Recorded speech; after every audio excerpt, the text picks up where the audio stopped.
My mom smiled. We wanted to give you something practical for your future. Then I opened a box of cleaning supplies. My brother smirked. Remember to wash my new car too. So I said, good luck being a part of my future. I'm 26 now, working a regular 9-to-5 job, and I'm still figuring things out, but I've always been the reliable one.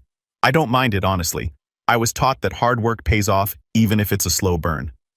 Liam, on the other hand, is 22, and let's just say he's never been a fan of hard work. If there's one thing Liam knows how to do, it's how to manipulate situations in his favor, and somehow he's always managed to get everything handed to him on a silver platter. Whether it's new gadgets, designer clothes, or trips, our parents were always quick to give him what he wanted. Meanwhile, I was left to do the boring stuff, things like taking care of the house, running errands, and doing all the work that they didn't feel like dealing with. Our parents, dad and mom, were strict when it came to me. They always told me I had to earn my place and that life wasn't going to be easy. It was their favorite line. Honestly, I never really understood why they treated me differently than Liam. They'd always say they wanted me to be responsible and level-headed, which fine, I get that, but it was always on their terms. If they needed something done, it was me they'd turn to. If there was a big decision to be made, I had to take the lead. But when it came to Liam, he was treated like some kind of prince. No matter what he did, it was always like he could do no wrong. This dynamic was something I learned to deal with over the years. Sure, I didn't get all the flashy things, but I had something they didn't: independence. I had a job at 16, I worked my way through school, and I've always managed to keep things together. But Liam? He never lifted a finger.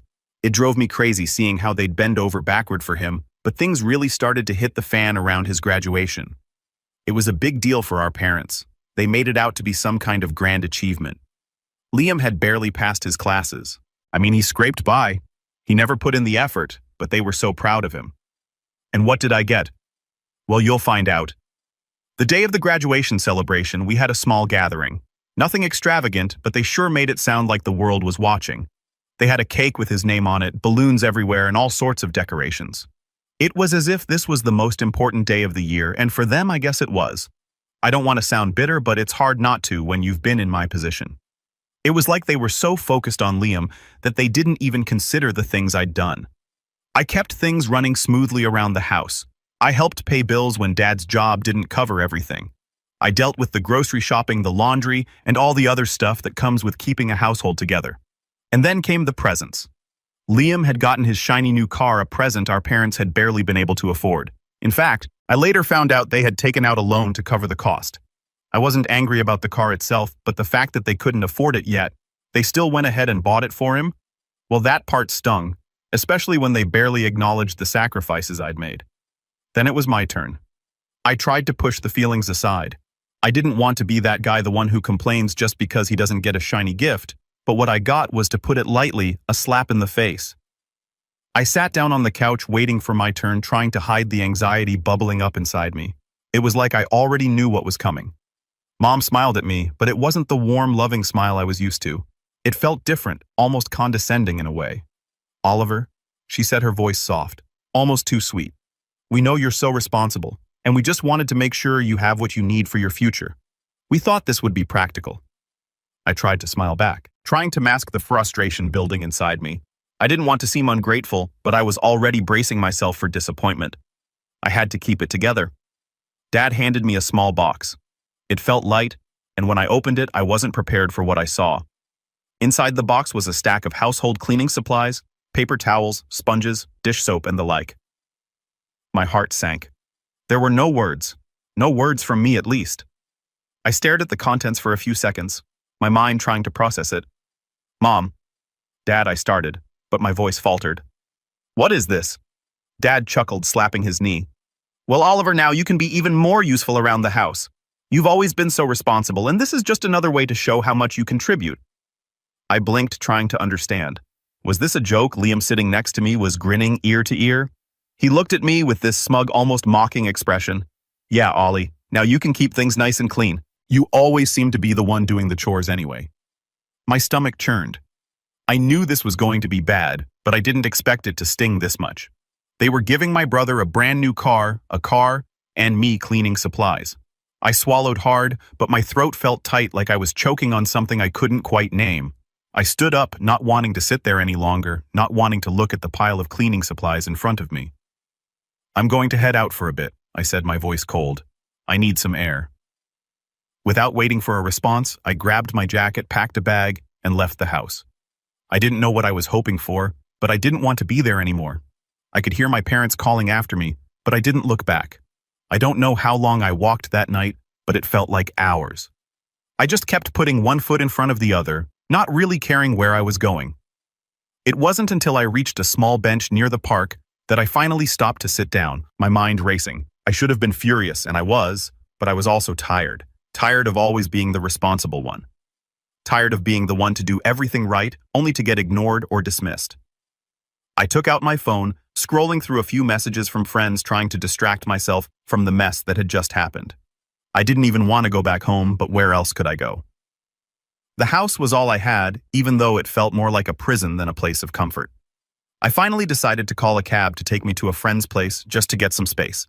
When I got there, I told my friend Jake everything that happened. Jake listened quietly, but I could see the frustration in his eyes. He knew what I'd been going through with my family. "You don't deserve that," Oliver Jake said. "You've been busting your backside for years and they just keep using you. You're not a darn maid."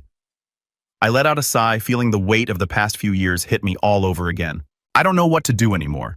I've given everything to them, and Liam, he doesn't appreciate anything. He's spoiled, and it's like they think he can do no wrong.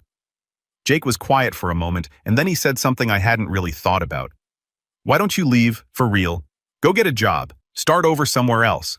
You don't need them, man. You've got this." It hit me like a ton of bricks. He was right.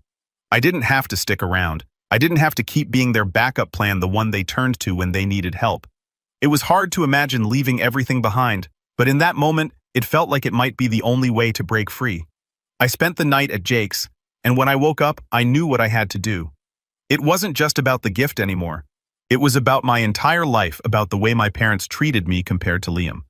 So I packed a bag, grabbed what I needed, and went to my parents' house to let them know I was leaving. They weren't home at the time, which only made the whole situation feel even more like I was walking away from a chapter I could never go back to. When they got back, it didn't take long for them to realize something was off. I was halfway through the process of packing up my things when I heard their car pull into the driveway. My heart skipped a beat as the front door creaked open. "Oliver," my mom's voice echoed down the hallway, sounding surprised. "Where are you going?" I walked into the living room holding my bag. "I'm leaving, Mom." "What?" Her voice faltered. "Where are you going? You can't just leave like this." I kept my tone steady, but I could feel the tension building. "I've been carrying this family for too long. It's time for me to go. You and Dad don't need me, not really. You've always had Liam for everything else." The look on her face was one of disbelief, like she couldn't process what I was saying.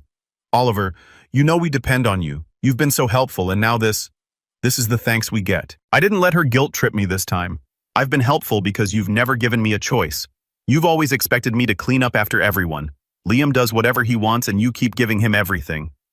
"Well, I'm done." Dad stepped into the room looking almost confused. "What do you mean you're done? You're going to leave the family after everything we've done for you?" "You've done nothing for me, Dad," I replied, keeping my voice calm.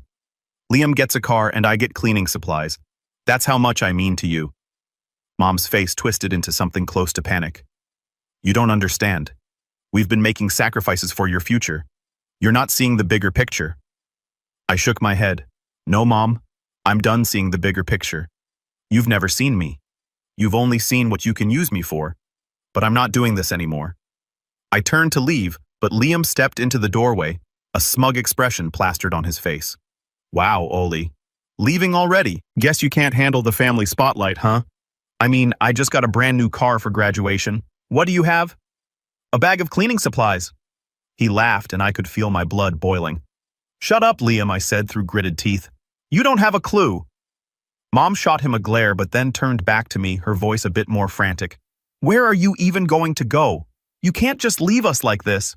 I didn't answer her immediately. I simply walked out the door, leaving everything behind. It wasn't until I was in the cab, heading to a small apartment I'd rented that same morning, that I felt the weight of what I'd just done. For the first time in years, I felt free. The following year was a blur. I found a 9-to-5 job in sales just to keep things steady, but my real plan was always the side hustle. It took time, a lot of hard work, and plenty of late nights, but after a few months, I started seeing the results. I was making money online, not just a little, but enough to start thinking bigger. I was no longer dependent on my family, no longer living in the shadow of my brother. But as I started to succeed, that's when the calls started. I had gone from living paycheck to paycheck, relying on my parents, to a self-sufficient adult with financial freedom. I wasn't a millionaire yet, but the sense of independence and control over my life was worth more than anything. It felt like a huge victory every time I checked my bank balance, seeing the numbers climb. But of course, as my success grew, so did the need for my family to reach out. It all started with a text from my mom. At first, it was casual. She was trying to sound like everything was normal. "Hey Oliver, how's the new place? I hope you're settling in well. Have you been able to keep busy with work?" I could tell this was a thinly veiled attempt to see if I'd bite and talk about what I was doing. So I responded, keeping it simple and vague. "I'm doing well, work's keeping me busy, but it's going good." That was it. A couple of days went by before I heard from her again. This time it wasn't just a check-in. The tone was different. "Oliver, your dad and I have been thinking. We're really proud of you. You've always worked hard, and we just wanted to tell you that we're here for you no matter what." I could feel the tension in her words. It was almost like they were testing the waters, hoping to open the door for something more. I knew exactly what they wanted, but I kept my reply neutral. "Thanks, Mom. I appreciate it." A week later, I got another message. This time, it wasn't from her, but from Liam. "Hey, Ollie. Hope you're doing all right. I know things are a bit tense between us, but I just wanted to check in. How's work going? I've been thinking about you." Liam, thinking about me. That was new. He had never cared about anything except himself. I didn't want to be petty, but I also didn't want to pretend like everything was fine. So I replied with the same vague answer I'd given Mom. "Everything's good. Work's going well, and I'm staying busy." A couple of days later, my phone buzzed again. This time, it was my mom calling. I hesitated for a moment, then answered. "Hello, Oliver, honey. It's Mom," she said, sounding almost sweet. "I hope you're doing well. Your dad and I were just talking. We were wondering if you could come by soon. We really miss you, you know. It's not the same without you here." My stomach dropped. It felt like a trap. They hadn't missed me before, at least not in the way they were claiming. It had been months since I left, and all of a sudden, they wanted to act like they cared. I could practically hear the desperation in her voice. "I don't know, Mom," I said, trying to sound neutral, but not giving in. "I've got a lot going on here. Things are different." She was quiet for a second, and I could hear her breathing on the other end of the line. I waited for her response, knowing this was coming. "Well, it's just that with everything that's been going on, we've been struggling a little. You know, with your brother's car and all, and with the bills stacking up. It's been a lot for us lately. We could really use your help." There it was. I knew it.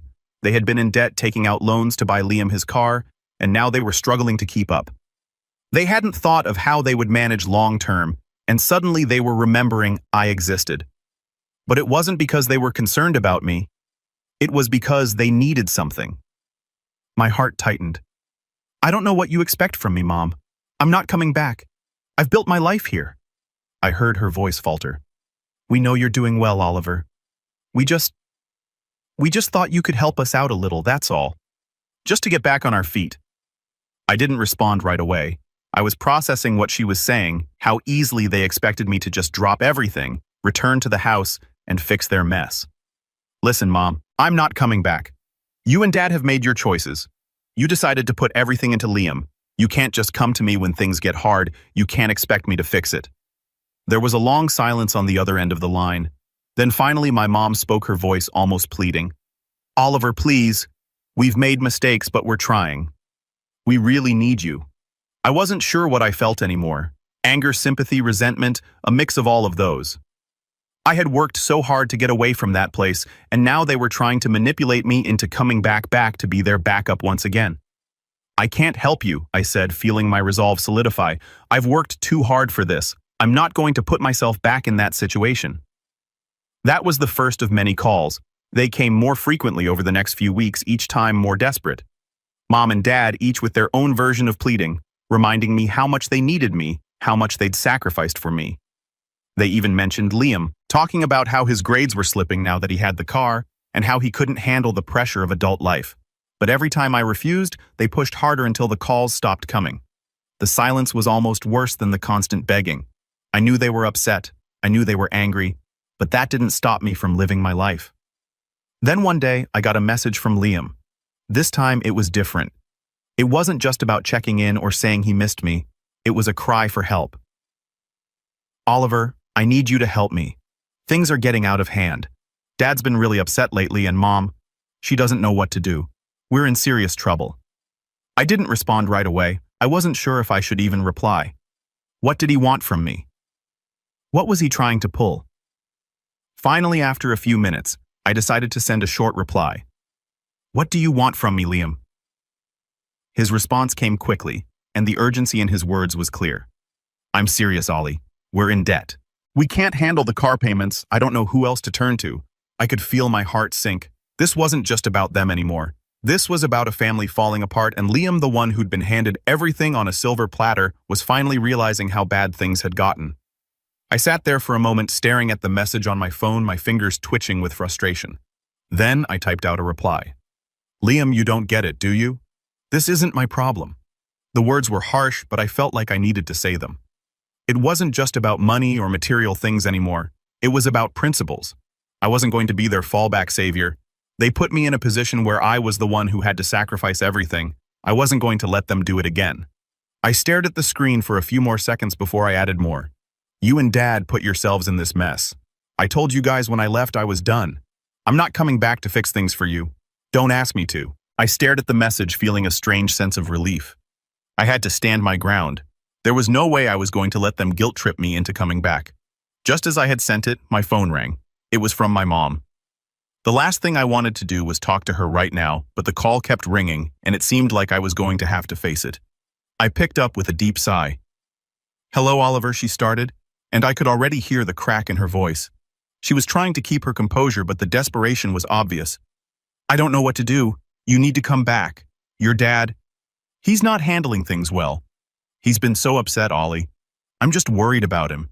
And Liam, well, he's not doing well at all. His grades are slipping. He doesn't know how to manage everything. It's just getting worse. I clenched my jaw, my patience wearing thin. Mom, I don't care about their problems. I have my own life now. I told you I wouldn't come back. You chose to spoil Liam and ignore me for years. Now when things are hard, you want me to drop everything and fix it? No. There was silence on the other end of the phone. I could tell she was hurt by my words, but I wasn't about to apologize. Not this time. Mom, you need to figure this out on your own, I continued, my voice growing more firm. I'm not responsible for your financial mistakes. I'm not your backup. Her voice trembled. I'm not asking you to fix everything, Oliver. We just thought maybe you could help us out just a little. It's hard and we don't know who else to turn to. I could feel my temper rising. You thought you could just ignore me when I needed help, and now that you're struggling, you think I owe you. What happened to your perfect family that didn't need me, the one where everything was supposed to be fine, as long as Liam had everything handed to him? Her voice cracked. It's not like that, Ollie. We've made mistakes, but we're trying to do better now. Please, just come home. I felt a bitter laugh rise in my throat. I'm not coming back, and I'm certainly not going to keep bailing you out. You can't just call me when it's convenient for you. You made your choices. Oliver, please. She started, but I interrupted. No. I've heard this all before. I'm not your solution. You want to fix things. Start with Liam. He's the one who's got the luxury car, the one who's never worked a day in his life. You want to know what adulthood looks like? Stop using me as your crutch and figure it out yourself. I could hear her sobbing now, the tears coming through in her words. You don't understand, Ollie. You don't understand how hard it's been, please. I felt the pain of guilt in my chest, but I pushed it away. I couldn't let myself fall back into their trap. I understand perfectly, I said, my voice hardening. But I'm not going to give in. I'm not going to put my life on hold to fix yours. You need to face the consequences of your choices. I hung up before she could say anything else, letting out a long breath. My hands were shaking not from fear, but from the frustration that had been building up over the last few months. They had always seen me as someone who could be manipulated, someone who could be pushed into action whenever they needed me, but not anymore. I knew it wouldn't be the end of it. I knew they'd try again. My mom had always been persistent when she needed something, and my dad was the type to sulk and try to guilt-trip me. But I wasn't going to give in. I had worked too hard to get to where I was, and I wasn't going to let them drag me back into that life. About a week later, as I was getting ready to leave work, I saw a notification pop up on my phone. It was from my dad. We've been talking, and we've made some changes. We're sorry for how things have been. Your mom and I, we just want to help you. We miss you and we need you. Please, Oliver, come home. Let's fix things. We'll work together. I stared at the message, my heart hammering in my chest. I wasn't sure what to feel. A part of me wanted to be angry, but another part of me wondered if they truly meant it. I didn't respond right away. Instead, I sat there in my apartment replaying everything in my mind. The way they had treated me. How they had never shown a fraction of this supposed love when I needed it. Now, after everything, they were suddenly begging for my help. I wasn't buying it. A few days passed and I didn't hear from them again. I started to think they might have finally given up. Maybe they had learned their lesson. Maybe they realized that they could no longer rely on me, that I wasn't their emotional bank account, their last resort. Then another message came, but this time it wasn't from my mom or dad. It was from Liam. "You're really going to leave us hanging like this? What's the point of family if you don't help when we need it? You've been selfish, we're struggling, and you're just going to let us drown. I thought you were better than this." There it was again, the manipulation, the guilt, the same old tactics. I wasn't surprised that it was Liam this time. He had always been the one to play the victim when things didn't go his way, the one who thought the world should revolve around him. But this time, I wasn't going to let it work. I sat down, typing out my response slowly, making sure every word hit the mark. "You don't get it, Liam. I'm not your backup and I'm not your savior. You're the one who always gets everything handed to you, and now that things aren't perfect, you want to blame me for your problems. I don't owe you anything. You're grown just like I am. It's time you learn to stand on your own 2 feet. You've had your life handed to you on a silver platter, and now you want me to come back and fix everything? That's not how this works. Don't ever contact me again unless you're ready to be honest about what you've done." I hit send, my finger trembling slightly. I'd never been more sure of a decision in my life. But that wasn't the end of it. A few weeks later, I got a call from an unfamiliar number. I almost didn't pick it up, but something told me I had to. When I answered, it was my dad on the other end. "Oliver, we know we messed up," he said, his voice more fragile than I'd ever heard it. "Your mom and we've been trying to fix things, and we're sorry. We were wrong. We don't want you to think we only care about what you can do for us. We want our family back. We want you back." The words hit me harder than I expected. There was a part of me that wanted to believe them, to think that maybe, just maybe, they were truly sorry. But the logical part of my mind reminded me of everything they had done to me, how they had taken me for granted, used me, manipulated me into being the one to clean up their messes. I had been their backup plan for far too long, and I was done. "I'm not coming back." "Dad," I said, my voice steady. "Not now, not ever. You've had your chance and you've used it all up. You can't just expect me to forget everything just because you're sorry now. You made your choices. I'm making mine." There was a long silence on the other end, and I could hear the sound of him breathing heavily. "I understand," he finally said, his voice defeated. "But please just know we're here if you ever change your mind." I hung up the phone and sat there in the quiet of my apartment, feeling a strange sense of relief.